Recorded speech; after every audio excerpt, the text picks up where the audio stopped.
नमस्कार दोस्तों, कैसे हैं आप लोग। उम्मीद करता हूं सभी लोग स्वस्थ होंगे और मस्त होंगे। स्वागत करता हूं आपका गौतम सीटेट क्लासेस में। तो चलिए दोस्तों, समय बर्बाद किए बिना आज की क्लास स्टार्ट करते हैं। आज जो हमारी क्लास है वो हिंदी पढ़ाई क्लास है, जिसमें क्वेश्चन नंबर 226 से लेकर 240 तक डिस्कस किए जाएंगे। और ये हमारी हिंदी पढ़ाई की 16वीं क्लास है। भाई, जो लोग मेरे चैनल पे पहले से हैं उनको तो पता है कि मेरा जो तरीका है वो पॉजिटिव और नेगेटिव का तरीका है पढ़ाने का। और ये ऐसा तरीका है जो आपको इस लायक बना देगा कि जो 60 सेकंड का क्वेश्चन होता है वो आप 6 सेकंड में सॉल्व कर लोगे मेरे पॉजिटिव और नेगेटिव से। नेगेटिव और पॉजिटिव से ही सीडीपी में जो 90 मार्क्स का पोर्शन होता है उसको इतना अच्छा कर दूंगा मैं आपका कि आप 90/90 भी ला सकते हो और सेकंड पेपर में 75/75 ला सकते हो। तो चलिए दोस्तों, समय बर्बाद ना करते हुए आगे बढ़ते हैं और आज की क्लास को स्टार्ट करते हैं। Question number 226। और भाई, जिन बच्चों के पास पीडीएफ है वो अपनी पीडीएफ निकाल लो और जो चीज़ें मैं वर्बली बताता हूँ उसको आप लिख लिया करो। ये आपकी थ्योरी तैयार हो जाएगी और सीटेट में इतनी ही थ्योरी आती है, ज़्यादा डीप थ्योरी पढ़ने की ज़रूरत नहीं है। क्योंकि जो थ्योरी है ना, अगर आपको डीप ही पढ़नी है तो आप पढ़ना डीएसएसबी के एग्ज़ाम में, क्योंकि वहाँ पे पूछी जाती है। अभी फ़िलहाल क्या है, जितनी भी चीज़ें सीटेट में आपसे पूछी जाएंगी वो सारी की सारी प्रैक्टिकली होंगी और मैं आपको वही समझाने का प्रयास करूँगा, और वो भी नेगेटिव और पॉजिटिव के माध्यम से, जिससे कि चीज़ें आपके लिए बहुत ही आसान हो जाएंगी। पहला क्वेश्चन डिस्कस करते हैं। लिखने की क्षमता का विकास बोलने, सुनने और पढ़ने की क्षमता की संगति में होना चाहिए। अब देखो बच्चों, ये जो पूरा सेंटेंस है ना, इस पूरे सेंटेंस में हिंदी भाषा के जो 4 कौशल होते हैं, लिसनिंग, स्पीकिंग, रीडिंग और राइटिंग, LSRW, इन चारों की बात की गई है। तो इसका मतलब कि ये पॉजिटिव सेंटेंस है। अब आगे देखिए क्या कह रहा है, यह विचार इस प्रश्न का हल नहीं है। यानी कि हमें क्या ढूंढना है, नेगेटिव। नेगेटिव क्या ढूंढना है, जो इसके विरुद्ध हो वही नेगेटिव होगा, जो इसके पक्ष में होगा वो पॉजिटिव होगा। तो पहला देखो, पूर्णता असत्य है, बिल्कुल गलत। ये तो बिल्कुल ही नेगेटिव है, क्योंकि ये तो बात सच है भाई। लिखना, पढ़ना, सुनना, बोलना, ये सारी चीज़ें एक साथ होनी चाहिए, तो ये नेगेटिव। पूर्णता सत्य है, सही बात है। आंशिक रूप से सत्य है, तो ये ठीक है, हो सकता है, सत्य तो है एटलीस्ट। पूर्णता निराधार है, ऐसा नहीं है, क्योंकि भी इसका कोई आधार ही नहीं है, ये बात बिल्कुल ठीक है। और इसके अपोजिट में क्या कह रहा है, ये जो कह रहा है कि पूर्णता असत्य है, ये इसका आंसर होगा। अगला क्वेश्चन देखेंगे। बच्चे क्या करें और क्या ना करें जब शिक्षक और अभिभावक यह तय करते हैं तब क्या होता है। अब देखो भाई, जब बच्चे अपनी मर्जी का नहीं कर पाएंगे तो फिर क्या होगा, कोई ना कोई नेगेटिव चीज़ होगी। क्योंकि जो बच्चा हमारे पास आ रहा है पढ़ने के लिए वो 5 से लेके 10 या 12 साल का बच्चा होगा। और ये बच्चे बहुत क्रिएटिव होते हैं, इनके अंदर बहुत एनर्जी होती है, ये बहुत जिज्ञासु होते हैं, इसलिए ये चीज़ों को खुद से करके देखना चाहते हैं, खुद से एक्सपीरियंस करना चाहते हैं, उसी से सीखना चाहते हैं। और उन चीज़ों को जब शिक्षक या अभिभावक या कोई और तय करेगा तो क्या होगा, तो नुकसान होगा। क्यों? क्योंकि बच्चा अपनी नेचुरल कंडीशन में चीज़ों को नहीं सीख पाएगा, तो जो उसका विकास है वो अवरुद्ध हो जाएगा। तो क्या निकालना है हमें, नेगेटिव। तो हम नेगेटिव वर्ड ढूंढेंगे। बच्चों में रचनात्मकता भर जाती है, रचनात्मकता पॉजिटिव। अभिभावक और बच्चों के संबंधों में प्रगाढ़ता आती है, ये भी पॉजिटिव, ही पूरा ही सेंटेंस पॉजिटिव है। बच्चे में पढ़ने लिखने के प्रति रुचि जागृत हो जाती है, रुचि पॉजिटिव। बच्चों में सृजन शक्ति का दमन होता है, दमन का मतलब होता है दबा देना। तो दमन जो वर्ड है ये नेगेटिव वर्ड है। पूछ क्या रहा था, नेगेटिव, तो आंसर तो इसको ही कर दो। तो भाई ये तो देखो पॉजिटिव और नेगेटिव से आंसर मिल गए। बाकी मैं समझा भी देता हूँ। भाई जब आप बार बार कहेंगे, बच्चा मान लो कुछ करने की कोशिश कर रहा है और आप कह रहे हो कि भाई नहीं नहीं नहीं, आज मत करो, आज मत करो बेटा, ऐसे मत करो, इसको, ये टूट जाएगा, ये फूट जाएगा, ऐसे ये हो जाएगा, वो हो जाएगा, तो उसकी रचनात्मकता तो खत्म हो जाएगी। रचनात्मकता कहाँ बच्चों में आएगी। और अभिभावक और बच्चों के संबंधों में प्रगाढ़ता आएगी, क्यों आएगी, बच्चों के लिए तो वो दुश्मन लगने लगेंगे अपने माँ बाप या शिक्षक, कह रहे जो मैं चाहता हूँ वो तो मुझे करने ही नहीं देता। रुचि जागृत होगी, रुचि खत्म होने लगेगी, क्योंकि रुचि का काम तो आप करने ही नहीं दे रहे हो, आप तो उसको अपने हिसाब से चला रहे हो। तो आंसर क्या होगा, दमन होता है, यानी कि नेगेटिव चीज़ होती है। अगला क्वेश्चन देखेंगे। निम्नलिखित में से सृजन यानी कि क्रिएटिविटी के अंतर्गत नहीं आता। तो कौन सी चीज़ नहीं आएगी जो नेगेटिव होगी। नहीं मतलब नेगेटिव है, यानी कि पॉजिटिव। तो हम क्या देखेंगे, नेगेटिव। किसी विषय पर अपने विचार लिखना। देखो ये जो अपना शब्द है ना, ये पॉजिटिव है। ये कब पॉजिटिव है, जब ये बच्चे के लिए आए। मान लो विचार, अब बच्चा जो है अपने विचार जो उसके मन में चल रहा है या जो उसने एक्सपीरियंस किया, जो उसने अनुभव किया, उसको वो लिख पाए। लिखना जो है, जो हमारे भाषा के 4 कौशल होते हैं उसका अंतिम पड़ाव है, यानी कि वो अंतिम चीज़ कर पा रहा है, तो ये पॉजिटिव है। इसका मतलब है कि 3 चीज़ उसने सीख ली है, तब वो चौथी चीज़ को कर पा रहा है, तो ये पॉजिटिव। प्रश्नों के उत्तर रटना, प्रश्न और उत्तर दोनों नेगेटिव और रटना भी नेगेटिव। रटना याद करना, कंठस्थ करना, कंठस्थीकरण, प्रत्ययस्मरण, सुनाना, दोहराना, नकल करना, ये सबसे ज़्यादा नेगेटिव है, इनको आप लिख लीजिए। कहानी लेखन, वही बात है, लिख पा रहा है बच्चा कहानी को तो इसका मतलब उसने इससे पहले की चीज़ें यानी कहानी सुनी भी है, कहानी को देखा भी है। मान लो आजकल तो टीवी वगैरह स्कूलों में होते हैं, वहाँ उस पर बच्चे देख सकते हैं और उसको समझा भी है। अब वो लिख पा रहा है वैसी ही मिलती जुलती कहानी, यानी कि अपनी कल्पनाशीलता को वो पर दे पा रहा है, तो ये पॉजिटिव है। मिट्टी से खिलौने बनाना, मिट्टी से खिलौने बनाने का मतलब यहाँ पे हो रहा है लर्निंग बाय डूइंग, यानी कि हस्तपरक क्रियाएं, और ये पॉजिटिव होती हैं।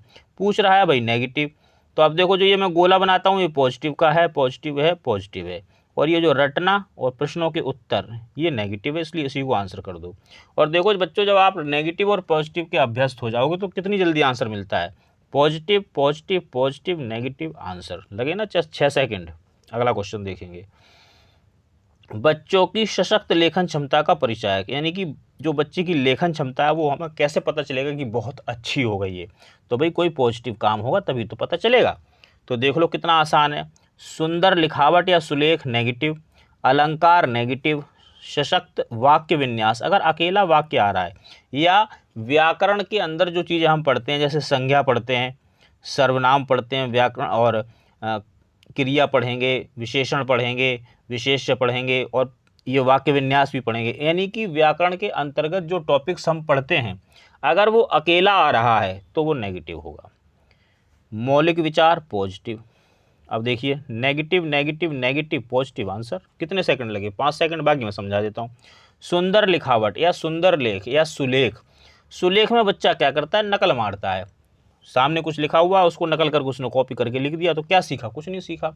जबकि हमें ये देखना है कि बच्चा जो है सीख कहाँ रहा है, क्रिएटिव कहाँ हो रहा है, लर्निंग बाय डूइंग कहाँ कर रहा है, वो चीज़ें पॉजिटिव होंगी। बट यहाँ ऐसा कुछ नहीं हो। अलंकार, अलंकार मत सिखाओ बच्चे को, ये ग्रामर है, ग्रामर का पार्ट है। ग्रामर की इस उम्र में 10 साल या 12 साल तक के बच्चों को ग्रामर सिखाना कोई बहुत ज़्यादा कंपलसरी नहीं होता है, और ऐसा एनसीएफ भी कहता है, तो ये भी नेगेटिव। वाक्य विन्यास नेगेटिव। मौलिक विचार, बच्चे के अंदर जो मौलिक विचार हैं, उसके खुद के विचार हैं, उसके अनुभव की हुई चीज़ें, अगर वो उनको वो लिख पा रहा है तो इसका मतलब उसमें सशक्त लेखन की क्षमता का विकास हो गया है, तो ये पॉजिटिव है, इसको आंसर करेंगे। थ्योरी नेगेटिव पॉजिटिव दोनों चीज़ें साथ साथ लेके चलेंगे। भाषा के विभिन्न कौशलों को किस रूप में देखने की या पढ़ाने की अनुशंसा की जाती है, किस रूप में पढ़ाएंगे, देखो कितना आसान। क्रम नेगेटिव, एकीकृत पॉजिटिव, उच्च निम्न नेगेटिव। उच्च और निम्न ज़्यादातर यानी कि 80 to 90% नेगेटिव होते हैं, ध्यान रखना। एकीकृत पॉजिटिव है, इसका मतलब इंटीग्रेटेड, यानी कि भाषा के जो विभिन्न कौशल हैं, विभिन्न कौशल कौन से हैं, LSRW, इन चारों कौशलों को एकीकृत पढ़ाने की ज़रूरत है, यानी कि इनको अलग अलग नहीं करना है। भाई लिसनिंग है तो लिसनिंग भी करवाओ बच्चे की, स्पीकिंग भी करवाओ, रीडिंग भी करवाओ, राइटिंग भी करवाओ, सब साथ साथ चलाओ तो उनका विकास ज़्यादा अच्छे से होगा। तो ये जो एकीकृत शब्द है ये आपका पॉजिटिव है। और देखो भाई जो चीज़ मैंने पॉजिटिव कह दी वो पॉजिटिव ही रहेगी 90 मार्क्स में, और नेगेटिव कह दी तो नेगेटिव रहेगी। बट एक चीज़ का ध्यान रखना कि मेरे जो ये नेगेटिव और पॉजिटिव हैं ये सिर्फ और सिर्फ CTET के CDP पोर्शन में वर्क करते हैं और कहीं भी वर्क नहीं करेंगे, ये ध्यान रखना। मैं सिर्फ CTET पढ़ाता हूँ, सिर्फ और सिर्फ CTET, तो इसलिए जो अदर टेट के बच्चे हैं वो मेरे इस मेथड का प्रयोग ना करें, क्योंकि हो सकता है उनको इससे नुकसान होगा। ये सिर्फ CTET को आपको क्लियर करवाएगा, लेकिन अगर आप CTET में इसका प्रयोग करेंगे, समझ जाएंगे, तो जो CTET है भाई सब CTET का पापा है, इसलिए इसको क्लियर कर लो, बाकी की जरूरत ही नहीं है, और मैं इसी को क्लियर करवाता हूँ। अगला क्वेश्चन देखेंगे, व्याकरण शिक्षण की कौन सी विधि अपेक्षाकृत प्रभावी है, प्रभावी वही होगी जो पॉजिटिव होगी। तो देखिए सूत्र विधि नेगेटिव, निगमन विधि नेगेटिव, पाठ्यपुस्तक नेगेटिव, आगमन पॉजिटिव आंसर। देखो कितना आसान हो जाता है नेगेटिव पॉजिटिव से। आप क्यों है नेगेटिव पॉजिटिव समझ लो। सूत्र 5 साल या 6 साल या 10 साल तक का जो बच्चा है, क्या ये सूत्रों को समझेगा, ये सूत्रों को रटना पसंद नहीं करता है। इस उम्र का बच्चा सिर्फ क्रिएटिव चीज़ें खुद से करना चाहता है, अपने हाथ से चीज़ों को छू के देखना चाहता है। आप कितनी बार कह दो कि भाई ये जो मैंने सामने जो ये डॉगी पकड़ रखा है इसके जो बाल बहुत मुलायम है, लेकिन वो तब तक नहीं मानेगा जब तक छू नहीं लेगा। तो वो खुद से करना चाहता है, सूत्र याद नहीं करना चाहता है। हाँ सूत्र वो याद कर लेगा कब, जब वो खुद बनाएगा। वो अपने से करी हुई चीज़ें, खुद से करी हुई चीज़ों को वो ज़्यादा प्रमाणित मानता है, इसलिए वो उसको खुद करता है। निगमन विधि ये सूत्र विधि है, इसमें सूत्र बताया जाता है इसलिए नेगेटिव। पाठ्य पुस्तक विधि मैंने बताया कि पाठ्य पुस्तक तक आपको सीमित नहीं रहना है। अगर आप पाठ्य पुस्तक तक सीमित रहोगे तो एक टाइम आएगा कि टीचर भी बोर और बच्चा भी बोर और पढ़ाई जाएगी पता नहीं कहाँ जाएगी। तो भाई नेगेटिव नेगेटिव नेगेटिव। आगमन विधि, आगमन विधि में क्या होता है कि बच्चा छोटी छोटी क्रियाएं करता है, छोटे छोटे उदाहरण टीचर उनको बताएगा और उन छोटी छोटी क्रियाओं से, उन उदाहरणों से बच्चा खुद ही सूत्र बना देगा। जब उसने खुद ही कोई काम किया तो वो पॉजिटिव है, फिर वो चाहे कुछ भी हो। तो पॉजिटिव को आंसर करेंगे क्योंकि वो पॉजिटिव पूछ रहा था। अगला क्वेश्चन, उसने पढ़ा, उसने खाया, उसने चीखा। अब देखो, उसने पढ़ा ठीक है, या वह पढ़ता है ये होना चाहिए। उसने खाया चलो ठीक है, उसने चीखा नहीं, वह चीखा। तो यहाँ क्या हुआ, यहाँ अगर आप देखोगे तो पढ़ा, खाया, चीखा, ये second form of the verb जबरदस्ती यहाँ पर डाल दी गई है, यानी कि बोलते वक्त एक जैसी चीज़ का प्रयोग किया गया है। तो इसको मैं डायरेक्ट आपको आंसर बताता हूँ, नियमों का अति सामान्यीकरण किया गया है, जबकि इसकी ज़रूरत नहीं थी। तो आंसर यही है। बाकी इसमें क्या समझाऊँ मैं, नियम नेगेटिव, संदर्भ की समझ ना होना तो ये भी नेगेटिव ही हो गया, कंठस्थ करना ये भी नेगेटिव, नियम नेगेटिव, अति नेगेटिव। लेकिन इसमें जो है अगर हम विस्तार देखेंगे, विस्तार नहीं मिलेगा, इसमें हमें क्वेश्चन के हिसाब से चलना पड़ेगा। और क्वेश्चन में क्या हुआ, अति की गई है किसी चीज़ की, इसलिए इसका यही आंसर होगा। अगला क्वेश्चन देखेंगे, व्याकरण शिक्षण के संदर्भ में कौन सा कथन सही है। भाई जो पॉजिटिव होगा वही सही होगा, तो ढूंढते हैं पॉजिटिव। अब देखो व्याकरण में क्या कहता हूँ, नेगेटिव है। अब अगर ऑप्शन में व्याकरण आए तो आप इसको जो है नेगेटिव ना करें, क्योंकि अब तो व्याकरण का ही क्वेश्चन आ गया, तो अब इसको व्याकरण को क्यों नेगेटिव करना। व्याकरण से अलग जो चीज़ें नेगेटिव या पॉजिटिव उनको ढूंढेंगे, फिलहाल पॉजिटिव ढूंढना है हमें। व्याकरण शिक्षण के लिए समय सारणी में अलग से काव्यांशों की व्यवस्था होनी चाहिए। अलग शब्द नेगेटिव है। देखिए हमें क्लास के अंदर, स्कूल के अंदर चीज़ों को अलग अलग नहीं कराना है, सब चीज़ साथ साथ चलेंगी। टीचिंग लर्निंग साथ साथ हो रही है, ठीक है ना, आपका इवोल्यूशन साथ साथ हो रहा है, आकलन जो स्कूल बेस्ड आकलन है वो साथ साथ हो रहा है, बच्चों के लिए एक्टिविटीज़ हैं वो भी साथ साथ हो रही हैं। तो सब चीज़ों को साथ साथ लेके चलना है, अलग से करने की ज़रूरत नहीं है। तो अलग वर्ड नेगेटिव। भाषा प्रयोग की अपेक्षा भाषा नियमों को ही महत्व देना, अपेक्षा नेगेटिव, नियम नेगेटिव, ही नेगेटिव। भाषा प्रयोग पॉजिटिव था इसकी, लेकिन आपने अपेक्षा कर दिया, उपेक्षा कर दी, तो ये अपेक्षा नेगेटिव हो गया। नियम मैंने बताया बच्चा नियम में नहीं रहना चाहते, ही आपको बाउंड कर देता है कुछ चीज़ों को करने के लिए, ऐसा ही करो। कहीं पे आए ही, सिर्फ, मात्र, एकमात्र, नेगेटिव होगा। ही सिर्फ एक कंडीशन ऐसी है जहाँ पे पॉजिटिव हो जाता है, इसको आप थोड़ा सा ध्यान रखना। अगर जो प्रश्न है वो खेल से संबंधित है तो आप, सॉरी ये मैं गलत बता गया, जो ही है एक कंडीशन में पॉजिटिव होता है। अगर लिखा हो स्वयं ही, आप ही, खुद ही, और वो बच्चे के लिए आ रहा हो तो फिर ये ही पॉजिटिव हो जाएगा, अदरवाइज ये नेगेटिव रहेगा। बच्चे परिवेश में उपलब्ध भाषिक प्रयोगों के आधार पर स्वयं भाषा के नियम बनाने की क्षमता रखते हैं। देखो भाषा प्रयोग पॉजिटिव है, ये स्व वर्ड है ना, अगर ये बच्चे के लिए आया तो ये पॉजिटिव होता है। और मैंने आपको बताया कि बच्चा अपने नियम खुद बनाता है, ये बात बिल्कुल सही है। वो प्रयोग से, देखो एक छोटा सा एग्जांपल देता हूँ कि मान लो कोई स्त्री है और वो सूट पहनती है तो उसको लगता है ये दीदी है, चाहे उसकी उम्र कितनी हो, लेकिन अगर वो साड़ी पहनती है तो उसको लगता है ये आंटी है। तो देखो बच्चे ने अपना एक नियम बना लिया कि जो सूट वाली है वो दीदी है और जो साड़ी वाली है वो आंटी है। तो बच्चे अपने नियम खुद बनाते हैं। हाँ, बाद में उनमें सुधार की ज़रूरत होती है, जो धीरे धीरे टीचर सुधार देता है। वो जैसे जैसे बच्चा ग्रो करेगा उन चीज़ों को ठीक कर लेगा। व्याकरण शिक्षण अत्यंत आवश्यक है, मैंने कहा कि बिल्कुल आवश्यक नहीं है, तो ये चीज़ भी गलत लिखी हुई है, नेगेटिव। पूछ पॉजिटिव रहा था, देखो पॉजिटिव का ये लगा हुआ है गोला, इसको आप आंसर कर देंगे। अगला क्वेश्चन देखेंगे, भाषा की पाठ्यपुस्तक में ऐसे पाठ रखे जाएं जो कैसे हों, पॉजिटिव हों, यानी कि ऐसे हों जो पॉजिटिव वर्क करें। देखो मैं आपको बताऊं, जो ये शिक्षण शास्त्र होता है ना, शिक्षण शास्त्र पढ़ाने में अच्छे टीचरों की हवा ख़राब हो जाती है, उन्हें समझ में नहीं आता कि कैसे पढ़ाया जाए। लेकिन मैं इस नेगेटिव और पॉजिटिव वाले तरीके से शिक्षण शास्त्र आपके लिए बच्चों का खेल कर दूंगा। तो इसलिए आप मेरे साथ जुड़े रहें और देखें किस तरह से मैं बहुत जल्दी, मतलब आपको इतना एक्सपर्ट कर दूंगा।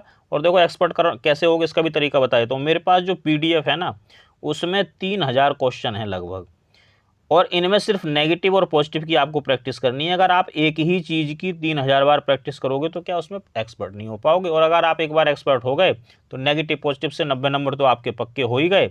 ज़्यादा गलत करोगे, 2-4 गलत कर दोगे, 85 तो आ ही जाएंगे। इसके बाद भी 60 नंबर का पोर्शन बचेगा। इसमें भी बताऊंगा कैसे क्वेश्चन आते हैं, इसमें से भी आपको 40 या 30 दिलवा दूंगा। और इससे अगर आप ऐसा करोगे तो आराम से बड़े प्यार से 100 से ऊपर निकल जाओगे। और मेरे यहाँ पे ज़्यादातर बच्चों के 100 नंबर ही आते हैं, 100 से ऊपर ही आते हैं, मतलब कम नहीं आते। और 100 से ऊपर वालों की मैं बात करता हूँ। चलिए, भाषा की पाठ्यपुस्तक में ऐसे पाठ रखे जाएं जो क्या करें, पॉजिटिव चीज़ करें, तो पॉजिटिव ढूंढेंगे।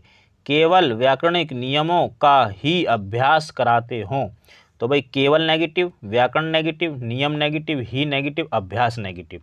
अभ्यास से क्या होता है, अगर आप बार बार बच्चे से अभ्यास कराओगे तो बच्चा बोर हो जाता है। अभ्यास हमेशा नेगेटिव रहेगा, एक कंडीशन को छोड़कर, जो मैं अभी पहले बोलने वाला था गलती से, वो समझ लो यहाँ पे है। वो अभ्यास एक कंडीशन में पॉजिटिव होगा, अगर जो प्रश्न है वो खेल से संबंधित है तो उसमें अभ्यास पॉजिटिव हो जाएगा, अदरवाइज नेगेटिव रहेगा।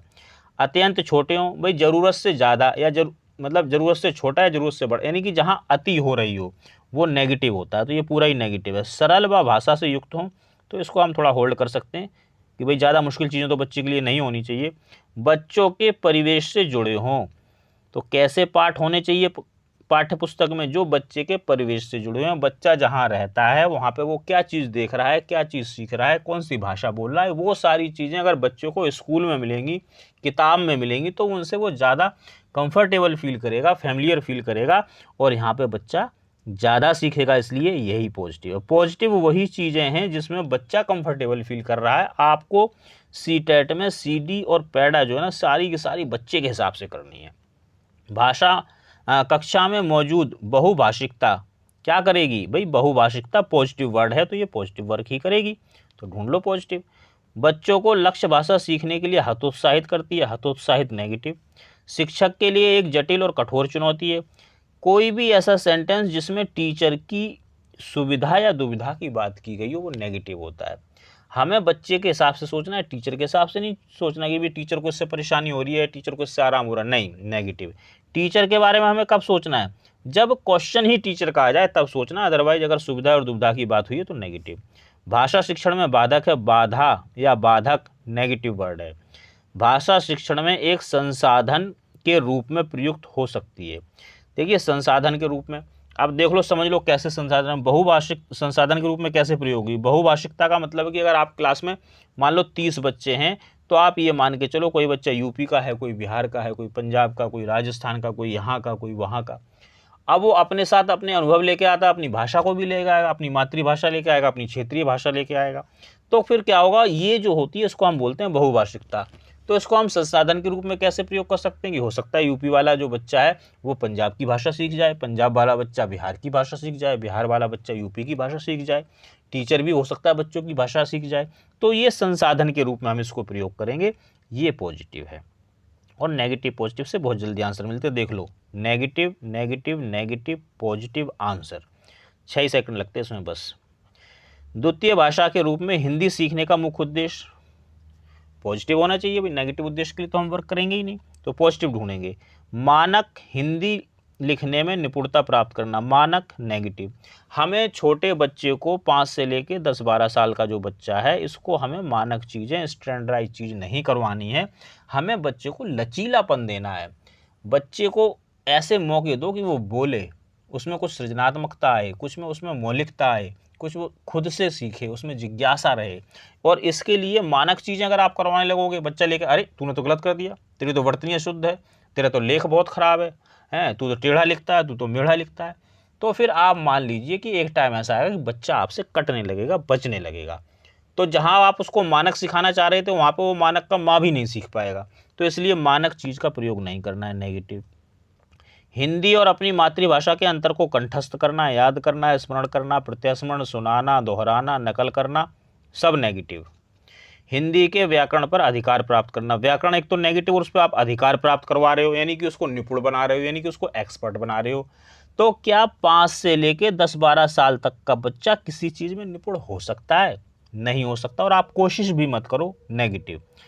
दैनिक जीवन में हिंदी में समझने तथा बोलने की क्षमता का विकास करना, कि दैनिक जीवन में बच्चे को भाषा की जहाँ जहाँ ज़रूरत है उसको समझे और उसको बोल सके, यानी कि जीवन की जो परिस्थितियाँ हैं वो भाषा के माध्यम से संभाल सके। अगर बच्चा ऐसा करने लगे तो समझ लो पॉजिटिव चीज़ हो रही है। और हमें हिंदी सिखाने या सीखने के लिए मुख्य उद्देश्य होना चाहिए, पॉजिटिव उद्देश्य होना चाहिए। तो ये वर्ड जो है, ये ऑप्शन जो है आपका आंसर होगा। ये तो मैंने थ्योरी बता दी। अब देखो नेगेटिव पॉजिटिव से समझ लो कितनी जल्दी मिलेगा। मानक नेगेटिव, कंठस्थ करना नेगेटिव, व्याकरण नेगेटिव, समझ पॉजिटिव, दैनिक पॉजिटिव। आंसर निम्नलिखित में से कौन सा उच्च प्राथमिक स्तर पर भाषा शिक्षण का उद्देश्य नहीं है? तो नहीं कौन सा होगा? जो नेगेटिव होगा नेगेटिव ढूंढ लो। सही रूप में समझना, समझ पॉजिटिव। भाई बच्चा अगर आप चीज़ों को अंडरस्टैंड कर रहा है इससे अच्छी क्या बात है, पॉजिटिव चीज़ है। व्याकरण नेगेटिव, नियम नेगेटिव, रटना नेगेटिव। मैं बता चुका कई बार क्यों है। निजी अनुभवों के आधार पर भाषा का सृजनशील प्रयोग। अनुभव निजी अगर बच्चे का है तो पॉजिटिव, सृजनशील पॉजिटिव। दूसरों के अनुभव से जुड़ पाना और संदर्भों में चीज़ों को समझना। अनुभव पॉजिटिव, संदर्भ पॉजिटिव, समझना पॉजिटिव। पूछ क्या रहा था? नेगेटिव। तो भाई ये जो गोले हैं ये तो पॉजिटिव वाले हैं और ये जो डंडे हैं ये नेगेटिव के हैं, तो सेकंड आंसर कर दो। अगर आपको नेगेटिव पॉजिटिव आता है देखो कितना आसान है। पॉजिटिव पॉजिटिव पॉजिटिव पॉजिटिव, नियम रटना नेगेटिव, इसको आंसर कर दो क्योंकि नेगेटिव पूछ रहा है। सपना अपनी कक्षा के बच्चों को मौखिक अभिव्यक्ति के अवसर देने के लिए अनेक क्रियाकलाप कराती है। आप निम्नलिखित में से सबसे ज़्यादा प्रभावी किसे मानेंगे? उसे ही मानना भाई जो पॉजिटिव हो। ढूंढ लो। यहाँ से चलते हैं। समाचार पत्र का वाचन करना हो सकता है। कहानी को बोल बोल कर पढ़ना, अगर अकेली कहानी आए तो नेगेटिव। शब्दों को जोर जोर से बोलना, शब्द वाक्य अगर ये अकेले लिखे हुए आए तो नेगेटिव। विभिन्न परिस्थितियों में संवाद अदायगी कराना, विभिन्न, विविध, वैविध्यपूर्ण, भिन्न, पॉजिटिव होगा। संवाद अदायगी यानी कि डायलॉग डिलीवरी, यानी कि अलग अलग आप कंडीशन बच्चे को दो, बच्चा बोलेगा, संवाद अदायगी करेगा, एक्ट करेगा, तो ये पॉजिटिव है क्योंकि बच्चा खुद से चीज़ों को कर रहा है। क्या पूछ रहा था? पॉजिटिव। तो आंसर तो यही लग रहा है, लेकिन फिर भी यहाँ पे थोड़ा सा कन्फ्यूजन था। तो जब यहाँ कन्फ्यूजन है तो उसको सॉल्व करो। कैसे सॉल्व करोगे? देखो सीटेट में अक्सर ऐसा होगा कि आप 2, 3, 4 इन ऑप्शनों में उलझ सकते हो। जब आप ऐसे उलझ जाओ तो आपको पहला काम क्या करना है? सबसे पहले देखना विस्तार कहाँ ज़्यादा है, बच्चा कहाँ ज़्यादा सीख रहा है, बच्चा कहाँ कंफर्टेबल फील कर रहा है, बच्चा क्रिएटिव कहाँ है, बच्चा सृजनशील कहाँ है। पहली चीज़। दूसरी चीज़, मेरा अगर पॉजिटिव पूछ रहा है तो पॉजिटिव देखेंगे, नेगेटिव पूछ रहा हो तो नेगेटिव देखना। तीसरा, जब भी अगर दो में भी बात ना बने तो तीसरे पे जाना, तीसरे में फिर क्वेश्चन पढ़ लेना कि भाई क्यों समझ में नहीं आ रहा, तो क्वेश्चन से आपको समझ में आ जाएगा। तो पहली चीज़ देखोगे विस्तार। अब उसने कह दिया विभिन्न परिस्थिति, अब बच्चों को हो सकता है सब्जी वाले का डायलॉग बोलना पड़े, हो सकता है दुकानदार का बोलना पड़े, ग्राहक का बोलना पड़े, इसका बोलना पड़े। विभिन्न परिस्थितियां आप दे रहे हो तो यहाँ पे ये ज़्यादा संभावना है कि विस्तारित चीज़ें हो रही हैं, बच्चा यहाँ ज़्यादा सीखेगा और बच्चा कंफर्टेबल फील करेगा, बच्चों को अच्छा लगता है एक्ट वगैरह करना, तो यहाँ बच्चा ज़्यादा सीख रहा है, इसलिए यही आंसर होगा। इसको छोड़ देंगे समाचार पत्र को। चलिए नेक्स्ट क्वेश्चन देखेंगे। सुहेल 1 साल पहले असम से पंजाब आया है। वह हिंदी भाषा का प्रयोग करते समय त्रुटियां करता है। पहली बात तो मैं आपको ये बता दूं कि जो त्रुटियां बच्चे की होती हैं ये पॉजिटिव होती हैं। एक शिक्षक के रूप में आप किस कथन को सही मानेंगे? तो भाई जो कथन पॉजिटिव होगा उसी को सही मानो। उसे रोज 1 घंटा हिंदी भाषा के शब्द बोलने का अभ्यास करना चाहिए। अभ्यास मैंने बताया नेगेटिव, अभ्यास नहीं करवाना है बच्चे से। 5 से लेकर 10-12 साल तक का बच्चा है, ये अभ्यास करने की उतनी क्षमता नहीं रखता है, ये क्रिएटिव चीज़ें करना चाहता है, नहीं तो बोर हो जाएगा। सोहेल को भाषा प्रयोग के अधिक से अधिक अवसर व प्रोत्साहन देना चाहिए। भाषा प्रयोग पॉजिटिव, आप उसका अवसर दे रहे हो, प्रोत्साहन दे रहे हो पॉजिटिव, ज़्यादा से ज़्यादा दे रहे हो तो और पॉजिटिव। सोहेल को बार बार उसकी त्रुटियों के बारे में बताना चाहिए। भाई अगर आप बार बार बच्चे की गलतियों को उजागर करते रहोगे, उसको बार बार कहोगे तूने ये गलत कर दिया, अच्छा तेरी ये मात्रा गलत है, तू क्या बोल रहा है मुझे समझ नहीं आ रहा है, ऐसा वैसा ये वो, तो बच्चा आपकी बात सुन सुन के फ्रस्ट्रेट हो जाएगा। बच्चे को छोड़ो, हम अगर घर में, हम तो बड़े हो गए, आप सीटेट की तैयारी कर रहे हो, मैं पढ़ा रहा हूँ, हमारे को भी कोई अगर बार बार टोकने लगे तो हम इरिटेट हो जाते हैं, फिर बच्चा तो बच्चा है। तो आपको ये नहीं करना, ये नेगेटिव है। सोहेल की मातृभाषा का प्रभाव लक्ष्य भाषा पर नहीं पड़ने देना चाहिए। देखो मातृभाषा पॉजिटिव है और पॉजिटिव चीज़ को आप रोको मत, रोकोगे तो फिर वो नेगेटिव हो जाएगा। और ऐसा कहीं भी नहीं है, हम भी अगर मान लो, हम में से बहुत सारे ऐसे लोग हैं दिल्ली में रहते हैं, कोई यूपी से आया, कोई बिहार से आया, लेकिन अभी भी जो भाषा का जो प्रभाव है, जो अफेक्ट है, जो हमारी जो रीजनल लैंग्वेज थी या जो मातृभाषा है, उसका अभी भी प्रभाव हमारी जबान पे आ जाता है कई बार। तो ऐसा होता है, जनरली होता है, नेचुरली होता है, आप इसको नहीं रोकेंगे तो भाई ये नेगेटिव, क्योंकि ये सेंटेंस ऐसा कर रहा है। तो आप देखो negative negative negative positive answer. Next question देखेंगे। भाषा के संदर्भ में निदानात्मक परीक्षण का उद्देश्य क्या है? पॉजिटिव होना चाहिए उद्देश्य इसका। अब निदानात्मक परीक्षण समझ लो क्या होता है। निदान का मतलब होता है डायग्नोज करना, डायग्नोज को समझ लो कैसे। देखो कई बार क्या होता है, हम बीमार हो जाते हैं, डॉक्टर के पास जाते हैं, डॉक्टर कहता है भाई एक काम करो ब्लड चेक करा लो, ऐसा तो समझ में नहीं आ रहा क्या प्रॉब्लम है। तो फिर हम ब्लड टेस्ट लेके कहाँ जाते हैं, डायग्नोज सेंटर। तो वो क्या करते हैं, टेस्ट करते हैं और फिर उसमें क्या लिखते हैं, वो उसमें सिर्फ लिखते हैं रीजन, कि वाई यू आर सिक, क्या रीजन है ब्लड में, वो पता चल जाता है। तो निदानात्मक परीक्षण का मतलब होता है कारणों को जानना। पढ़ाई में भी ऐसा ही होता है, जब बच्चा, हम देखते हैं कि बच्चा ग्रोथ नहीं कर रहा है, बच्चा पढ़ने में रुचि नहीं ले रहा है, बच्चा बहुत सुस्त रहता है, उसको पढ़ने में मज़ा नहीं आता है और बच्चों के साथ खेल नहीं रहा है, प्रगति नहीं कर रहा है, तो क्यों नहीं कर रहा है, इस बात का कारण जानना, इसको हम कहते हैं निदानात्मक परीक्षण। तो देख लो भाई, बच्चों की भाषा प्रयोग संबंधी कठिनाइयों से संबंधित कारणों की पहचान करना। तो कारणों की पहचान करना होता है पॉजिटिव, भाषा प्रयोग होता है पॉजिटिव। बच्चों को विभिन्न श्रेणियों में विभक्त करना, श्रेणी यानी कि ये फर्स्ट श्रेणी का, ये सेकंड का, ये थर्ड का, ये नालायक, ये फेल होने वाला, ये श्रेणियां अगर आप कर रहे हो, बच्चों को टैगिंग कर रहे हो, तो ये नेगेटिव होता है, ये आपको नहीं करना, तो ये नेगेटिव। बच्चों को अगली कक्षा में प्रोन्नत करना नेगेटिव। बच्चों हेतु भाषा प्रयोग के अवसर जुटाना, ये पॉजिटिव है, ये भी पॉजिटिव। हम दो में फंस गए, पहले में और चौथे में। तो जब आप फंस जाओ तो मैंने बताया कि आप क्या देखेंगे, सबसे ज़्यादा विस्तार देखेंगे। भाषा प्रयोग के अवसर देना, तो ये विस्तारित चीज़ है। यहाँ भाषा प्रयोग से संबंधित कठिनाइयों का पहचान कर रहे हो। अब हम, लेकिन अभी भी हम कन्फ्यूजन में है, तो जब हम कन्फ्यूजन में होंगे तो फिर आपको ये देखना पॉजिटिव नेगेटिव, तो भाई इसमें भी पॉजिटिव आ रहे हैं, इसमें भी पॉजिटिव आ रहे हैं, तो आप फिर फंस गए। तो अब तीसरा काम क्या, आप क्वेश्चन पढ़ो। क्वेश्चन में क्या पूछ रहा है, निदानात्मक परीक्षण, तो इसका मतलब वो निदानात्मक परीक्षण की परिभाषा पूछ रहा है, और वो क्या होता है, कारणों की पहचान करना, कि क्यों बच्चा भाषा प्रयोग संबंधी कठिनाइयों का सामना करना, उसका क्या कारण है, ये जानकारी प्राप्त करना निदानात्मक शिक्षण कहलाएगा। इसलिए आंसर हम करेंगे फोर्थ। तो दोस्तों ये थी हमारी आज की क्लास। उम्मीद करता हूँ आप क्लास पसंद आई होगी। अच्छी बुरी जैसी भी लगी हो कमेंट जरूर करें, सब्सक्राइब करें, लाइक करें, शेयर करें और बेल जरूर दबा दें, ताकि आपको नोटिफिकेशन मिलते रहे, कोई आपकी क्लास ना छूटे, आप कोई चीज़ मिस ना करो। और बाकी दोस्तों ये मेरा नंबर है इंस्टीट्यूट का, कोई भी सीटेट से रिलेटेड आपको प्रॉब्लम है, नोट्स चाहिए, पीडीएफ्स चाहिए, कोई गाइडेंस चाहिए, आप इस पर मुझे व्हाट्सअप करें, मैं हर बात का जवाब दूंगा और दे भी रहा हूँ। बाकी मित्रों मिलेंगे हम अगली क्लास में, तब तक के लिए आप सभी लोग स्वस्थ रहें और मस्त रहें।